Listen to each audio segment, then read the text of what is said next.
पिछले कुछ वर्षों में जनसंख्या में जिस गति से वृद्धि हो रही है, उससे भी अधिक गति से मोटर वाहनों की संख्या में वृद्धि हो रही है।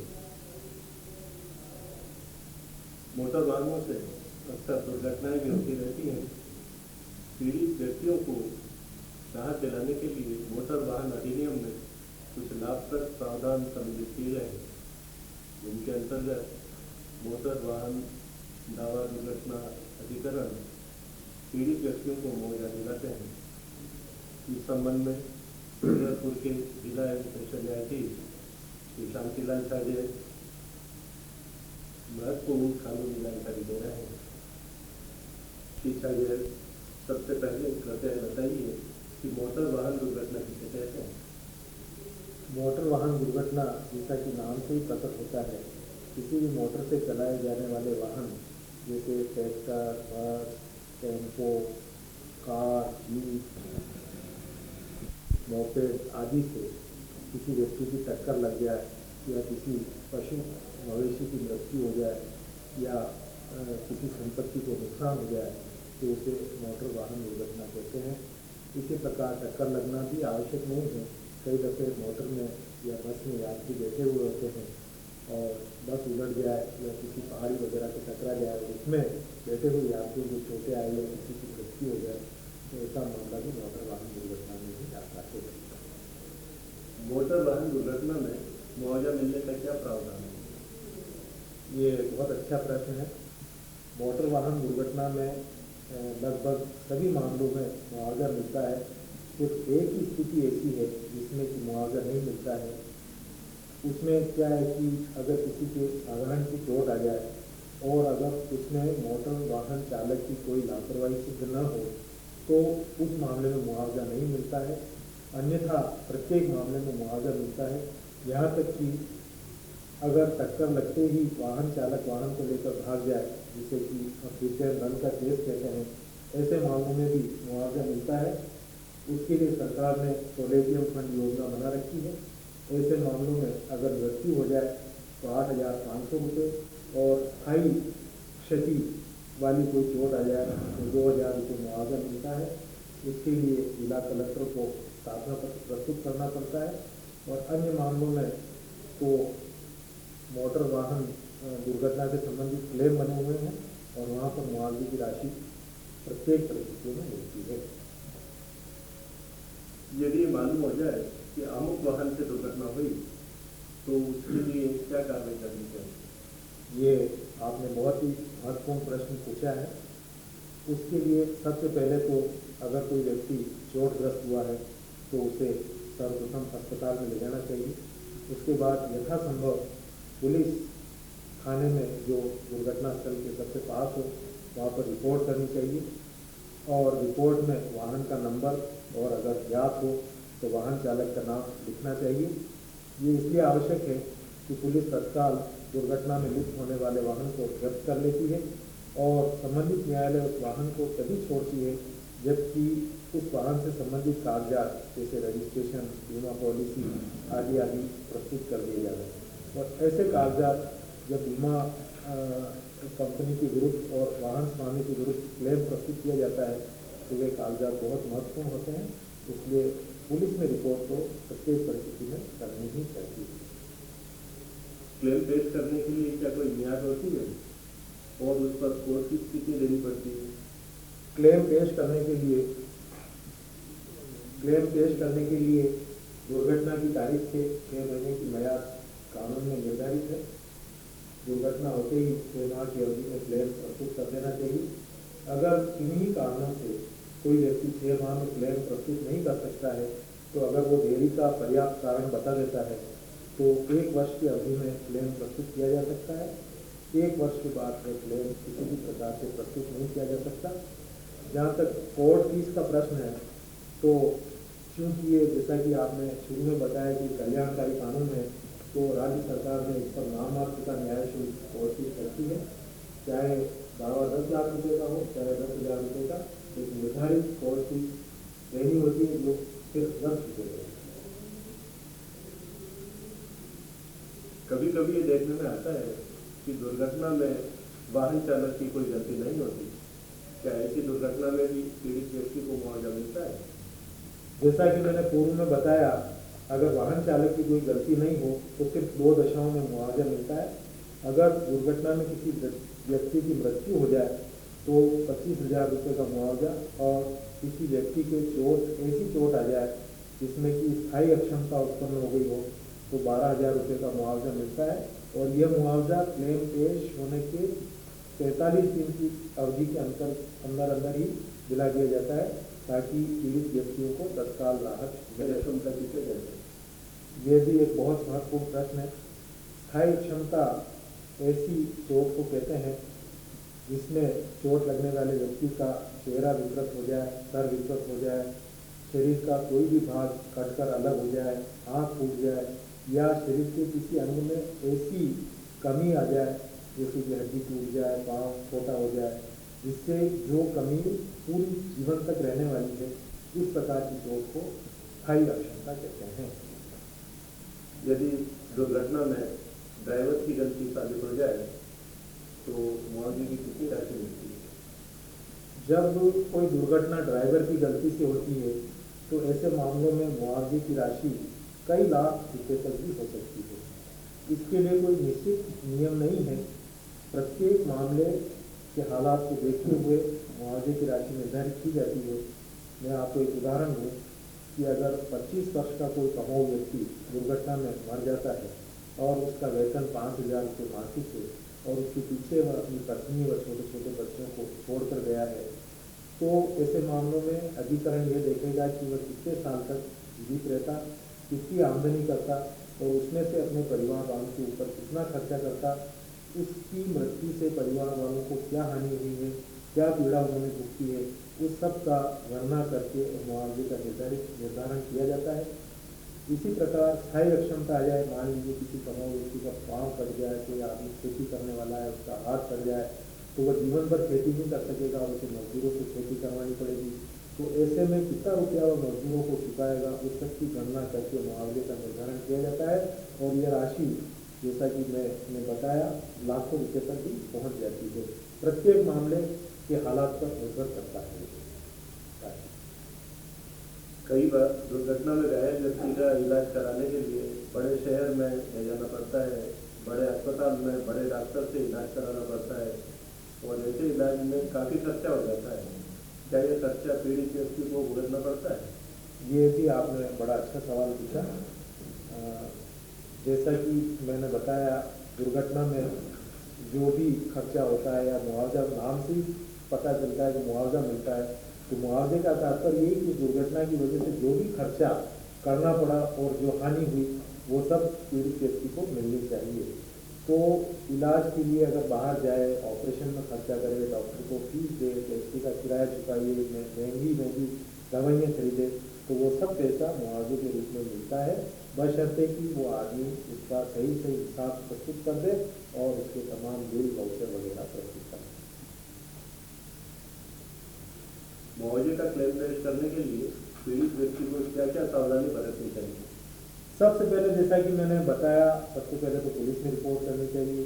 अगर कोई व्यक्ति मर गया है तो उसका सरकारी अस्पताल में पोस्टमार्टम करवाना चाहिए, उस पोस्टमार्टम रिपोर्ट की कॉपी हासिल करनी चाहिए। अगर किसी व्यक्ति को चोट आई है तो उसका डॉक्टरी मुआयना सरकारी अस्पताल में करवाना चाहिए, उसकी नकल लेनी चाहिए, उसके इलाज में जो खर्चा हुआ है, टैक्सी का जो पैसा लगा है, उन सब के बिल्स वगैरह एकत्रित करने चाहिए और 6 माह की अवधि में तमाम खर्चों को जोड़ते हुए क्लेम ट्रिब्यूनल के समक्ष क्लेम प्रस्तुत करना चाहिए। ये सब कागजात इसलिए जरूरी है ताकि क्लेम ट्रिब्यूनल को जल्दी निर्णय करने में सहायता मिले और बार बार पेशेंट न बदलनी पड़े। आपने जो जानकारी दी उसके अतिरिक्त क्या आप कुछ सुझाव वाहन स्वामियों को अथवा यात्रियों को देना चाहेंगे? वाहन स्वामियों को तो मेरा ये सुझाव है कि अब तक आपने भी देखा कि ज़्यादातर मामलों में बीमा कंपनी ही मुआवजे का भुगतान करती है, तो प्रत्येक वाहन स्वामी को अपने वाहन का बीमा अवश्य करवा लेना चाहिए और कम से कम थर्ड पार्टी बीमा तो करवा ही लेना चाहिए, ताकि दुर्घटना होने की स्थिति में वाहन स्वामी को मुआवजा देने की जिम्मेदारी से वो बच सके और उसके और से बीमा कंपनी मुआवजा दे दे। बीमा नहीं करवाने पर जो भी मुआवजे की राशि अधिकरण निर्धारित करता है वह वाहन स्वामी को देनी पड़ती है। इसलिए प्रत्येक वाहन का बीमा हर हालत में करवा लेना चाहिए और इस बात का ध्यान रखना चाहिए कि बीमा पॉलिसी की अवधि समाप्त होने से पूर्व ही उसको रिन्यू करवा ले। दूसरी बात वाहन स्वामी को ध्यान रखनी चाहिए वो यह है कि वे अपना वाहन किसी ऐसे व्यक्ति को चलाने के लिए न देवे जिसके पास वाहन चलाने का लाइसेंस नहीं है, क्योंकि अगर अनाधिकृत व्यक्ति द्वारा वाहन चलाया जाता है तो ऐसे मामलों में बीमा कंपनी मुआवजा देने से मना भी कर सकती है। अब जहाँ तक यात्रियों का प्रश्न है तो उनके लिए मैं एक बात खास तौर से कहना चाहूँगा कि जैसा आजकल प्रवृत्ति बढ़ रही है, बस समय पर नहीं मिली, कोई ट्रक आ गई उसमें बैठ गए किराया दे दिया, या कोई प्राइवेट कार जा रही है टैक्सी जा रही है उसमें बैठ गए किराया दे दिया, तो अनाधिकृत वाहनों में जब यात्रा की जाती है तो दुर्घटना हो जाती है तो ऐसे मामलों में भी बीमा कंपनी मुआवजा देने से मना कर देती है। इसलिए यात्रियों को चाहिए कि हमेशा अधिकृत वाहन से यात्रा करें ताकि कोई दुर्घटना घटित होने पर उन्हें मुआवजे की प्राप्त करने के लिए परेशानी का सामना न करना पड़े। श्री शाहजेब ने हमें मोटर वाहन दुर्घटना क्लेम के संबंध में महत्वपूर्ण जानकारी दी। संक्षेप में यदि कोई वाहन टक्कर मारकर भाग जाए तो मृत्यु के मामले में 8,500 रुपये और स्थायी शारीरिक अक्षमता होने पर 2,000 रुपये सूर्य फंड से मिलते हैं। जब ड्राइवर की कोई गलती न हो तो मृत्यु होने पर 25,000 रुपये और स्थायी अक्षमता होने पर 12,000 रुपये मुआवजा मिलता है। क्लेम 6 माह की अवधि में पेश हो जाना चाहिए और यदि 6 माह की अवधि में पेश न किया जा सके तो विलम्ब का कारण बताने पर 1 वर्ष में पेश किया जा सकता है। क्लेम पेश करने की मियाद 1 वर्ष से अधिक नहीं हो सकती। क्लेम पर 10 रुपये को फीस लगती है। साजिद साहब, आपने मोटर वाहन दुर्घटनाओं से मिलने वाले मुआवजे के संबंध में महत्वपूर्ण जानकारी दी। आपको बहुत बहुत धन्यवाद। मैं भी आपको बहुत बहुत धन्यवाद देता हूँ और आपका आभार प्रदर्शित करता हूँ कि आपने मुझे ये अवसर दिया।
भैया अगर कम में भूल जा नहीं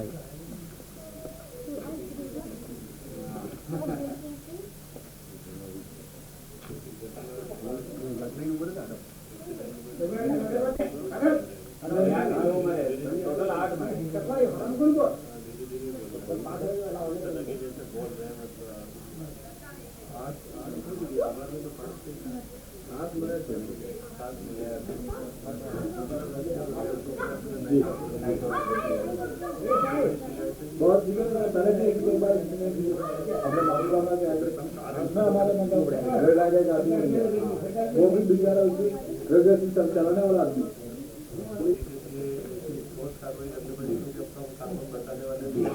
हाँ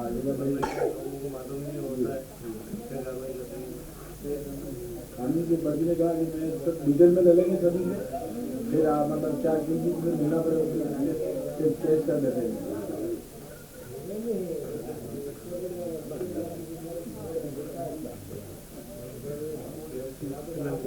छह महीने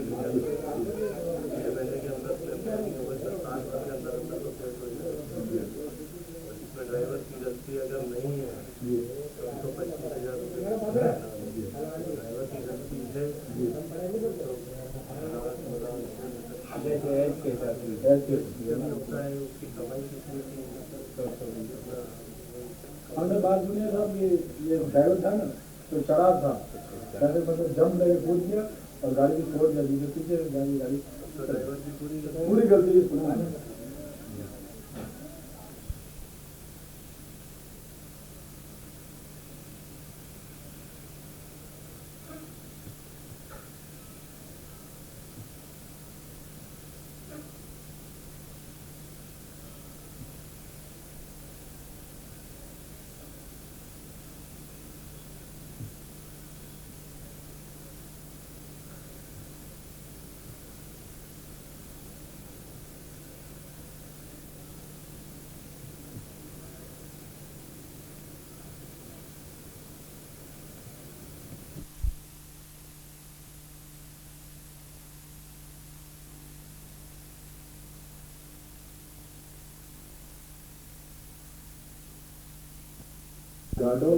गाड़ो के पास नहीं हुआ मिनी बस का नहीं, मिनी बस है जी, मिनी बस है, बाद में मिनी बस का ही था।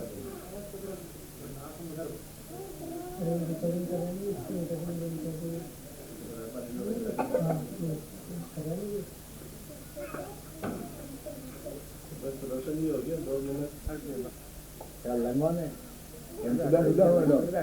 कोई डोगरा टाइप। चलो राम राम भगत जी। राम राम सौजी भाई, आओ पधारो। कैसे पधारता हुआ मेरा जो इधर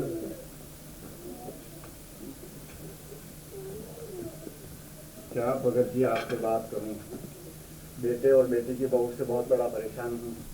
खाना 2 दिन से भूखा हूँ, खाना नहीं देता। जो आपका बेटा तो बहुत होनहार है, क्या वो आपको खाने को नहीं देता? कभी टाइम से तो खाना मिलता ही नहीं है, तो कभी रूखा सूखा मिल जाता है, तो कभी भूखा ही रहना पड़ता है। आपकी खेती की भी तो जमीन है, उससे भी तो आपको आमदनी होती होगी।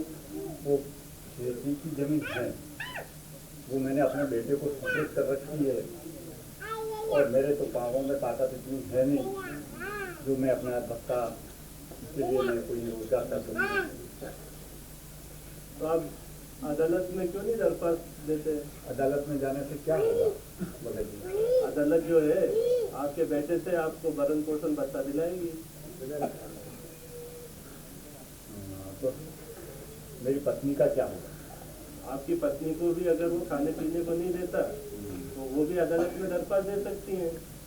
मतलब ये हुआ कि अगर कोई आदमी समुचित साधन होते हुए भी अपने बूढ़े माँ बाप जो कि अशक्त हैं, खुद अपना भरण पोषण नहीं कर सकते हो और उसमें लापरवाही बरतता है, तो ऐसे माता पिता लाचार नहीं है। माता पिता जो है मजिस्ट्रेट की अदालत में दरख्वास्त दे सकते हैं और अदालत जो है बेटे से माँ बाप को भरण पोषण भत्ता दिलाएगी। खाने पीने का खर्चा है, कपड़े ओढ़ने का खर्चा है, ये सब खर्चे का जो भत्ता है वो बेटे से माँ बाप को अदालत द्वारा दिलाया जा सकता है। तो मुझे भी पति से भत्ता मिल सकता? हाँ सविता बेटी, तुम अपने पति के साथ क्यों नहीं रहती हो? भगत जी साहब, उसने तो दूसरी औरत कर ली, फिर मैं कैसे रहूं? हाँ तब तो आपका कहना वाजिब है भाई।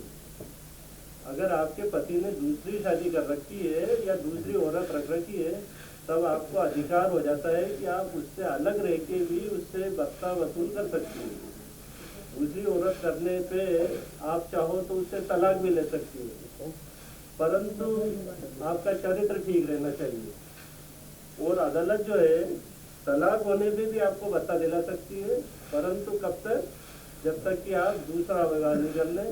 दूसरी अगर शादी आप कर लेती हैं तो आपको भत्ता मिलना बंद हो जाएगा। ये भी भरण पोषण भत्ता मिल सकता है? हाँ मोगी भाई, बच्चों को तो भत्ता मिल सकता है, मगर बच्चों की क्या समस्या पैदा हो गई? ये बच्चे मेरे बहन के हैं, मेरी बहन तो सर्ववास हो गया और मेरे जिया जी ने दूसरी शादी कर ली।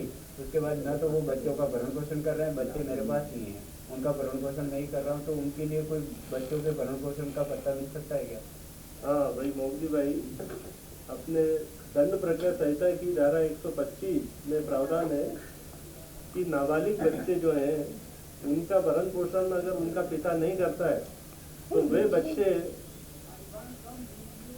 अपने पिता के खिलाफ मजिस्ट्रेट की अदालत में दरख्वास्त देकर और अपने पिता से भरण पोषण का भत्ता प्राप्त कर सकते हैं। तो आपको ये करना पड़ेगा कि उन बच्चों की तरफ से अदालत में दरख्वास्त देनी पड़ेगी और अदालत जो है बच्चों को भी जब तक वो नाबालिग हैं उनको भरण पोषण भत्ता उनके पिता से दिलाएगी। ये भत्ता कितना मिलेगा सर? ये प्रश्न की ये सिर्फ बच्चों के लिए नहीं मगर सभी के लिए है कि माँ को, बाप को, पत्नी को, बच्चे को, हर एक को ज़्यादा से ज़्यादा 500 रुपये महीना भत्ता दिला सकती है अदालत, 500 रुपये से ज़्यादा नहीं। और इसके लिए ये भी देखना पड़ता है कि जिससे भत्ता दिलाया जा रहा है उसकी आमदनी कितनी है, उसी को देखते हुए ये अदालत जो है भत्ता दिलाती है। अगर फैसला होने के बाद भी, अदालत के फैसले होने के बाद भी कोई आदमी भरण पोषण भत्ता नहीं देता तो उसके लिए क्या करना होगा? हाँ भाई, ये प्रश्न भी बहुत अच्छा है। अगर कोई आदमी अदालत के फैसले के बाद भी भत्ता नहीं देता है तो वो आदमी को दोबारा से दरख्वास्त देनी पड़ेगी अदालत में, और दरख्वास्त जो है साल भर के अंदर अंदर दे देनी चाहिए, क्योंकि अगर साल भर के बाद दरख्वास्त दी जाती है तो साल भर के पहले का जो भत्ता है वो नहीं मिलेगा। तो इसलिए साल भर के अंदर दरख्वास्त दे देंगे तो साल भर के अंदर का भत्ता अदालत दिलाएगी। और दरख्वास्त देने के बाद भी आदमी भत्ता नहीं देता तो अदालत उस आदमी को जो संपत्ति है उसकी जायदाद है उसे कुर्क कर सकती है। भत्ता नहीं देने पे उस आदमी को जिसके खिलाफ फैसला होता है उसे जेल भी भेज सकती है। 1 महीने का भत्ता नहीं देने पर 1 महीने के लिए जेल में रखा जा सकता है। अगले महीने यदि भत्ता नहीं दिया तो अगले महीने फिर जेल में रखा जा सकता है। यानी कि जब तक वो भत्ता नहीं देता तो उसे जेल में रहना पड़ेगा। तो जब जेल में जाने का डर होता है तो जेल का डर तो बहुत बड़ा होता है, आदमी को भत्ता देना ही पड़ता है। भगत जी, ये अदालतों में केस तो खूब लंबे समय तक चलते हैं। तो जी भाई, ऐसी बात तो है कि जो मुकदमे हैं अदालतों में मुकदमों का ढेर लगा हुआ है, इसलिए लंबी कार्रवाई चलती है और कई साल उसमें फैसला होने में लग जाते हैं। मगर जो भरण पोषण भत्ते के जो मुकदमे होते हैं इसकी जो शिकायत होती है या दावे किए जाते हैं इसमें सुनवाई बहुत जल्दी की जाती है और जल्दी सुनवाई करके जल्दी फैसले किए जाते हैं। तो भगत जी, जब ये केस अदालत में केस चालू होता है और हमारे तो अभी से हम तो भूखे बैठे हैं, तो इसके लिए क्या प्रक्रिया है? इसके लिए भी प्रावधान है। जब अदालत में दरख्वास्त पेश कर दी तो एक दरख्वास्त और देनी पड़ती है कि हमारे पास गुजारे के लिए कोई साधन नहीं है। तो अदालत जब तक अदालत कार्रवाई चलती है तो कार्रवाई चलने के दौरान भी प्रत्येक माह का भत्ता जो है उस आदमी से दिला सकती है। जैसे आपके बेटे के खिलाफ आप करेंगे तो आपके बेटे से दरख्वास्त पेश करती है, आपको भत्ता मिलना शुरू हो सकता है। इसको अंतरिम भत्ता बोलते हैं। आज कानून की बात आपने बताई, उसके लिए भगत जी आपको बहुत बहुत धन्यवाद है। तो जी भाई, अपने डूंगरपुर में जिला विधिक सहायता समिति है और विधिक सहायता समिति ने कुछ किताबें भी छपवाई है, कुछ उसके पर्चे भी छपवाए हैं और विधिक साक्षरता नाम का एक पर्चा है। इसमें कई कानूनों के बारे में, ये आप देख रहे हैं कि ये विधिक साक्षरता नाम का पर्चा है। इसमें कई कानूनों के बारे में संक्षेप में मोटी मोटी जानकारी दी हुई है। इसको आप पढ़ेंगे या आप पढ़ना नहीं जानते तो आप किसी और से पढ़वाएंगे तो इससे आप लोगों को कई कानूनों के बारे में जानकारी मिलेगी। तो भगत जी, आपने आज हमको जो कानून की बातें बताई उसके लिए बहुत बहुत धन्यवाद। अब हम चलते हैं। अच्छा जी, नमस्कार। नमस्कार।